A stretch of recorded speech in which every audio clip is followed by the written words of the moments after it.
5টা রোজা। প্রথমটা রাখছো? হ্যাঁ, প্রথমটা রাখছো না একটু পানি খেয়ে ফেলছিলা লুকাইয়া?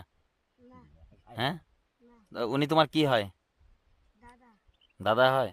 হ্যাঁ, তো প্রথমটা রাখছো, প্রথম 5টাই রাখছো নাকি 1-2টা ছাড়ছো, ফাঁকে ফাঁকে রাখছো?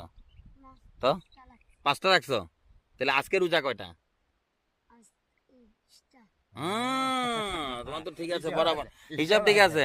তুমি যে 20টার হিসাব রাখছো, মানে তুমি 20টা রোজাই রাখছো, বুঝে গেছো? তো 20টার মধ্যে প্রথম 5টা রাখছো আর বাকি 15টা রাখো নাই। ওই 15টা আল্লাহ তোমার দিয়ে দিবে, বুঝে গেছে? এমনকি গরু নিতে আসছো? হুম। তো তুমি চিনো তোমার গরু কোনগুলা? ওইদিকে? তো তুমি ওইদিকের গরু রেখে এদিকে আসছো কেন? মানে একটু একটু একটু সাহস পাইবা নাকি? একটু রেস্টের জন্য? হ্যাঁ, ঠিক আছে।